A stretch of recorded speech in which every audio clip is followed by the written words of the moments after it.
எதற்காக இங்கே அழைத்து வந்தீர்களாம்? இப்படி பார்த்து கொண்டிருக்கதானா? கோபமாக வந்தன அவள் வார்த்தைகள். பார்ப்பது கூட பாபம் என்றால் கண்களை ஏன் ஆண்டவன் படைக்க வேண்டும்? தனக்கு உரியதை மட்டும் பார்க்க. இந்த கடலும் அலைகளும் எனக்கு உரியதா? நான் அதையும் பார்க்க கூடாதல்லவா? உங்களுடன் பேச என்னால் முடியாது. சத்யா, ஏன் இப்படி சூடான வார்த்தைகளை என் மீது கொட்டுகிறாய்? உன்னுடன் தனியாக பேச வேண்டும் என்று எவ்வளவு வேலைகளை ஒதுக்கிவிட்டு வந்திருக்கிறேன் தெரியுமா?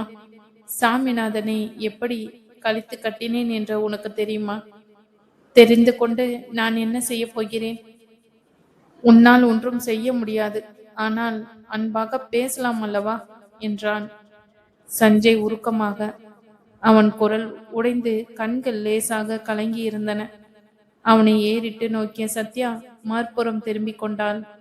அவள் விழிகள் வாடாத கண்ணீர் பூக்களை விடாமல் உதித்து கொண்டு இருந்தன. மார்பகம் துயரம் தாழாது விம்மிக் கொண்டு இருந்தன. சஞ்சய் பதறிவிட்டான். அவள் அருகே நகர்ந்து அவள் கண்ணீரை அவன் துடைக்க முயன்ற போது சத்யா சடக்கன தன் சேலை தலைப்பால் கண்களை துடைத்து கொண்டாள். அப்பொழுது அவர்களை உற்று பார்த்து கொண்டு ஒரு வாலிபன் செல்வதை சத்யாவோ சஞ்சயோ கவனிக்கவில்லை. கண்ணீர் துடைக்கச் சென்ற தன் கரங்களுக்கு வேலை இல்லை என்றவுடன் சஞ்சய் பெருமூச்செறிந்தான். ஆமா சத்யா, உன் கண்ணீரை துடைக்க கூட எனக்கு அருகதை இல்லதான். சத்யா சிலை என தலை குனிந்தே இருந்தாள். அவள் நீண்ட கூந்தல் மணலில் புரண்டு கொண்டு இருந்தது. அதை சகியாத அவன் பின்னலை எடுத்து அவன் மார்பில் போட்டான். சத்யா அப்பொழுது மௌன நிலையை கலைக்கவில்லை. இருவருமே பேசவில்லை. மௌனம் நீண்டது. கடலையொட்டி சில சிறுமிகள் ஓடிப்பிடித்து விளையாடி கொண்டிருந்தனர். கடல் அலைகளின் ஆரவாரம் ஆக்ரோஷமாக கேட்டது. நான் ஒரு கூண்டு கிளி. என் உணர்ச்சிகள் கூண்டுக்குள் தான் இருக்க வேண்டுமே தவிர வெளியே வரக்கூடாது. இன்னுமா புரியவில்லை உங்களுக்கு? நீ சிறைப்பட்ட பறவை, நானோ சுதந்திரமாக இருக்கிறேன். ஆயின் உன் உணர்ச்சிகள் உயிர்கூண்டில் அடைக்கப்பட்டு இருக்கும் போது நான் எப்படி தனித்து சந்தோஷமாக இருக்க முடியும்? அது நம் விதி இல்ல சத்யா. உளுத்து போன இந்த சமுதாயத்தில் பழைய சட்ட திட்டங்கள். பின் தாலி கட்டி விடுவதால் மட்டும் ஒருவனுக்கு ஒருத்தி மனைவி ஆகிவிடுவாளா? சத்யா இதற்கு ஏதும் பதில் சொல்லவில்லை. அவள் மணலில் பூக்களை வரைந்து கொண்டிருந்தாள். அவள் வரைந்து முடித்த பூக்களை சுற்றி அவன் முட்களை வரைந்தான். அவன் இதய கொந்தளிப்பை சத்யா நன்கு புரிந்து கொண்டாள். மணமேடை ஏறாமல் மேளங்கள் முழங்காமல் என்றோ உள்ளத்தால் மிக நெருங்கி ஒன்றுபட்ட அவர்கள் ஒருவருக்கொருவர் மிக அருகாக தான் உட்கார்ந்திருந்தார்கள். ஒருவர் இதயம் மற்றவர் மிக நன்கு அறிந்துதான். ஆனால் ஒருவரை ஒருவர் தேற்ற தெரியாமல் சமூக கட்டுப்பாட்டிற்குள் முடங்கி கொண்டனர்.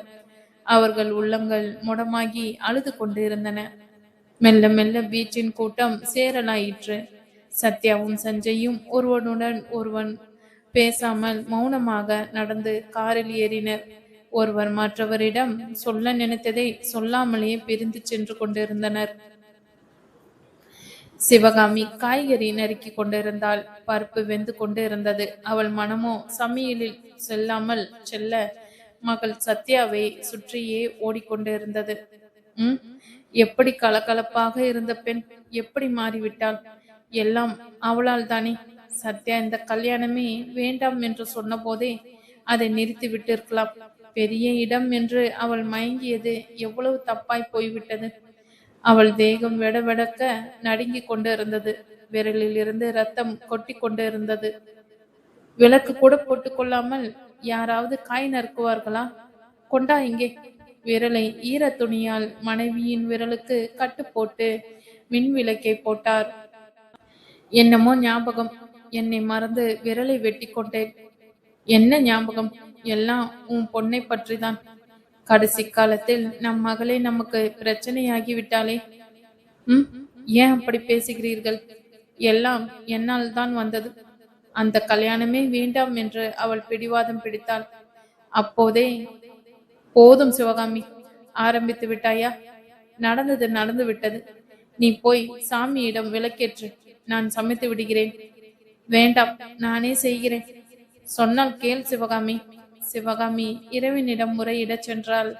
அன்று இரவு அந்த தம்பதிகள் தூக்கம் வராமல் தடுமாறிக் கொண்டிருந்தனர்.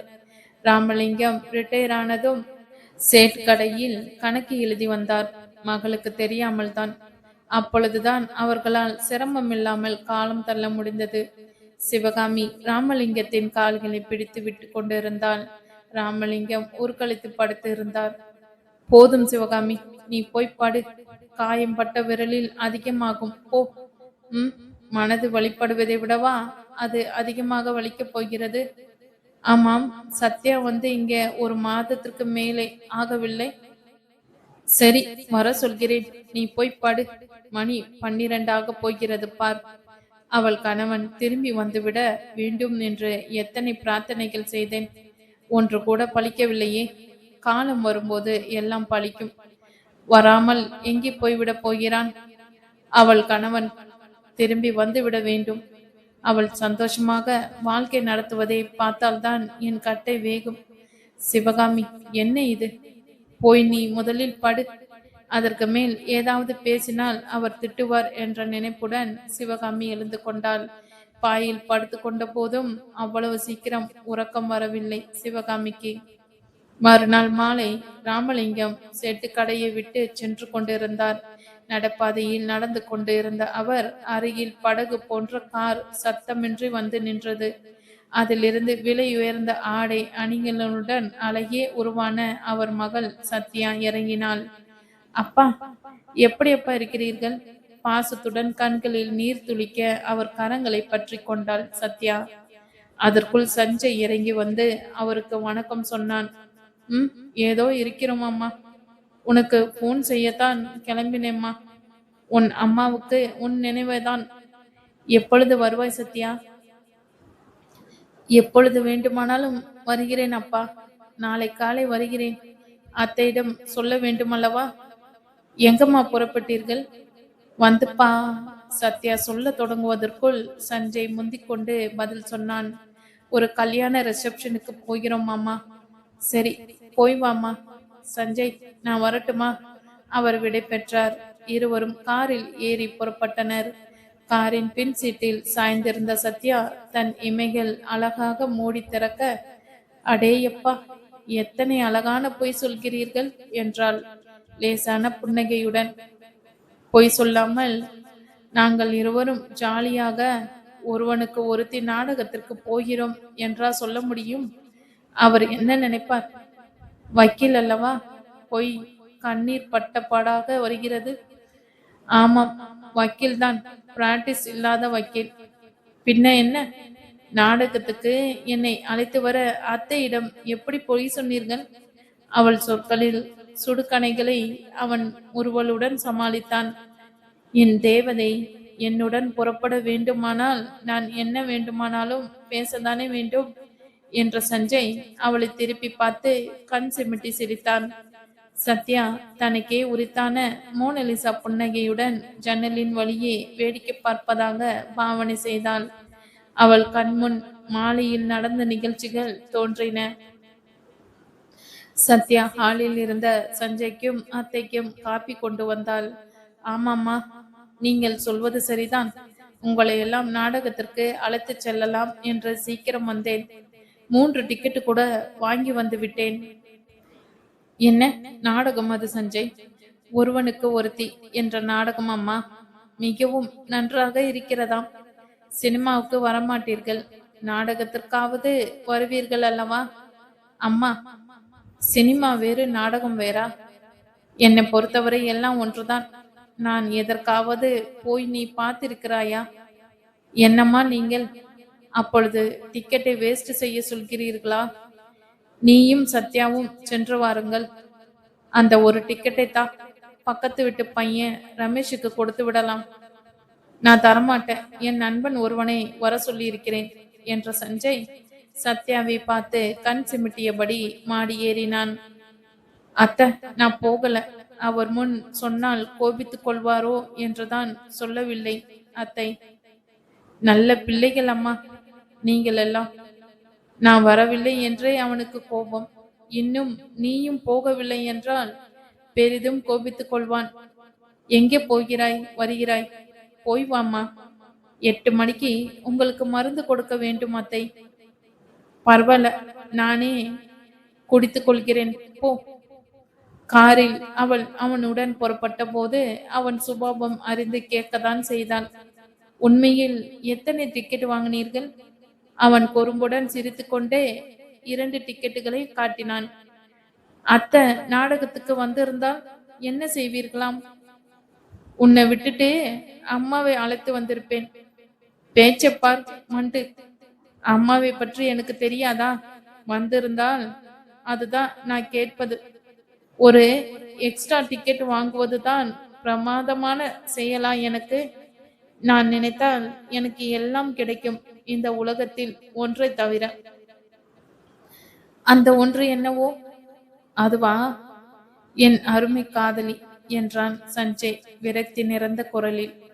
சத்யாவின் நெஞ்சு திடுக்கிட்டு ஒரு முறை ஏறி இறங்கியது.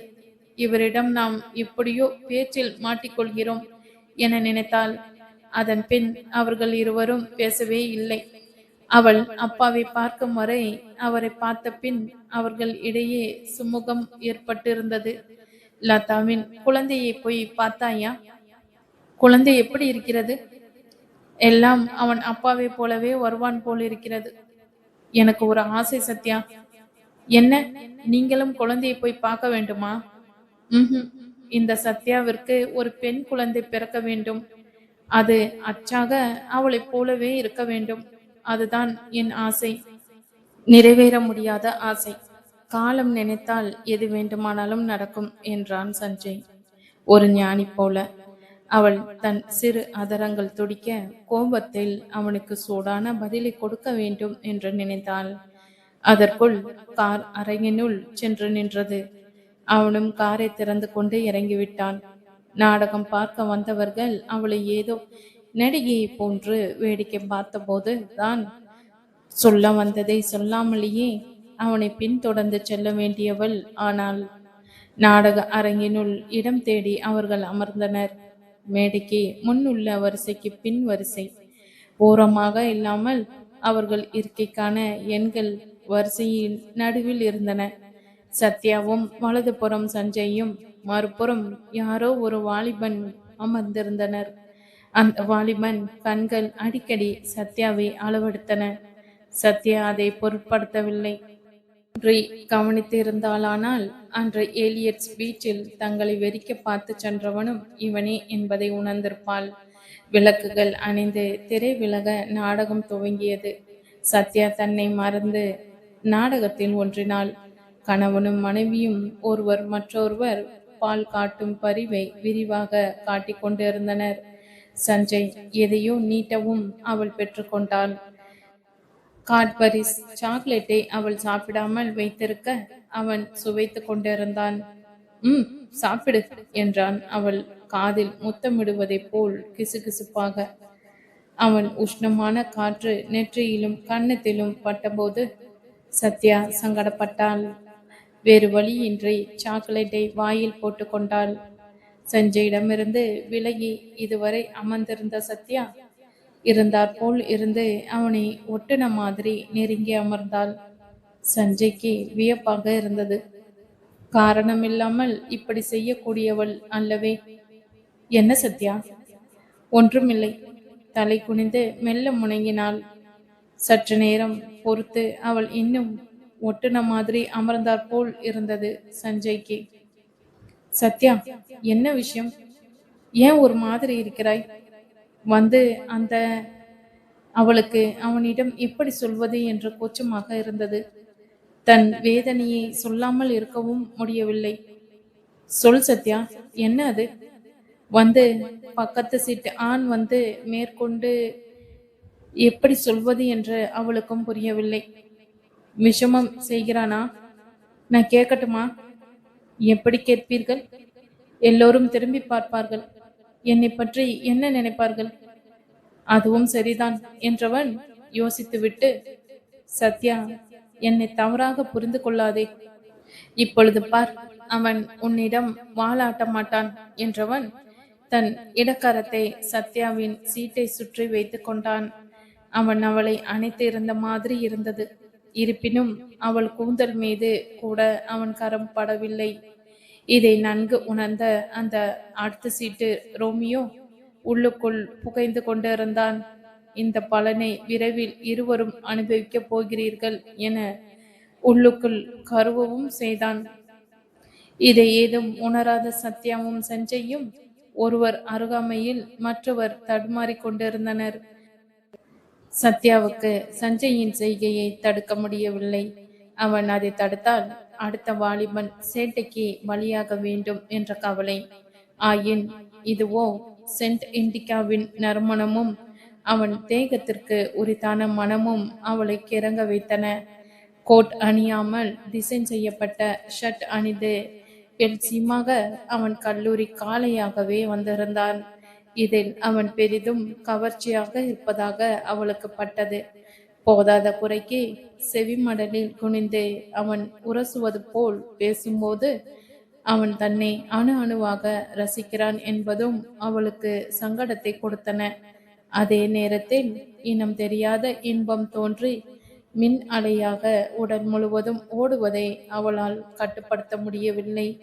சத்யா இப்பொழுது அவன் ஆனால் என்ன? திரும்பவும் ஆனால்? இப்பொழுது யார் என்ன செய்கிறார்கள்? நான் தான்.